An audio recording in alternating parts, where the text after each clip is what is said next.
তারেক রহমান জানে তার বাবাকে হত্যা করছে ভারত, সে জানে তার মাকে ক্ষমতাচ্যুত করছে ভারত, সে জানে তার নির্যাতনও করছে ভারত, মাজা ভেঙে দিছে ভারত, তার মাকে জেলে দিছে, ইন্ডিয়া তিলে তিলে তাকে মৃত্যুর দিকে ঠেলে দিছে। আর এটাও সে জানে সে না পারছে এটা ঠেকাইতে, না পারছে নিজেকে রক্ষা করতে। তাই এই কম্প্রোমাইজ তার শক্তি না, এটাই তার দর কষাকষির পুঁজি। দিল্লির চোখে বিএনপি মানে এমন একটা দল যাকে ম্যানেজ করা যায়, নেগোশিয়েট করা যায় যার সাথে, এবং প্রয়োজনে তাকে বদলায় ফেলা যায়। এবং বিএনপিকে ইন্ডিয়া আস্তে আস্তে বদলায় ফেলতেছে, তারে আর একটা আওয়ামী লীগ বানায় ফেলতেছে। আজ ইন্ডিয়ার বিএনপিকে দরকার, কারণ জামাত অতিরিক্ত শক্তিশালী হয়ে গেছে। কাল আওয়ামী লীগ ফিরে আসলে বিএনপি অপ্রয়োজনীয় হয়ে যাবে, কারণ ইন্ডিয়ার কাছে বাংলাদেশে কেউই অপরিহার্য না, এখানে সবাই রিপ্লেসেবল।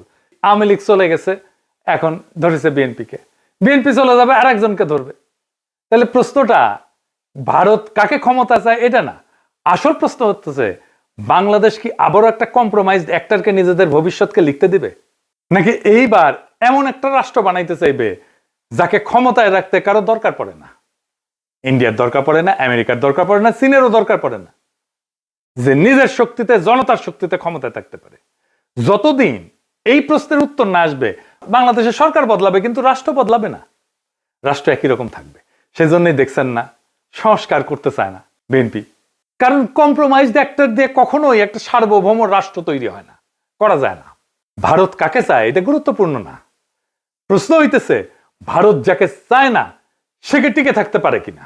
আমাদের এমন রাষ্ট্র করতে হবে, আমাদের এমন নেতা বাইছে নিতে হবে ইন্ডিয়া যাকে চায় না কিন্তু সে টিকে থাকতে পারে। ইতিহাস একটাই জিনিস দেখাইছে, দিল্লি যাকে ম্যানেজ করতে পারে সে সরকার দেশ চালায় না, সে শুধু সময় পার করে, সে শুধু সম্পদ পাচার করে, সে জনগণকে কেয়ারও করে না, জনগণের ভোটেরও দরকার পড়ে না। আজ দিল্লি যদি বিএনপির দিকে তাকায় তাহলে সেটা ভালোবাসা না, সেটা দিল্লির প্রয়োজনই। কাল প্রয়োজন বদলাইলে ইন্ডিয়ান ন্যারেটিভ বদলাবে, ইন্ডিয়ার পার্টনার বদলাবে, ইন্ডিয়ার ভালোবাসাও বদলাবে, মানুষ বদলাবে না। তাই আজকে সিদ্ধান্ত বিএনপির না, আওয়ামী লীগের না, ইন্ডিয়ার না, আজকে সিদ্ধান্ত বাংলাদেশের।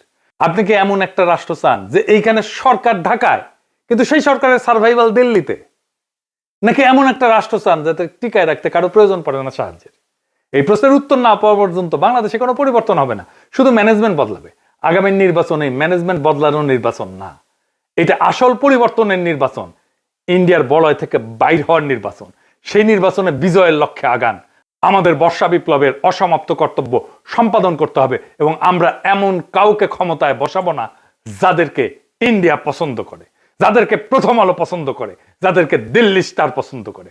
আমরা এমন কাউকে ক্ষমতায় আসবো যারা প্রথম আলো, দিল্লি স্টার, ইন্ডিয়া সবার চোখে চোখ রেখে বাংলাদেশের মানুষের সাথে লড়াই করতে পারবে।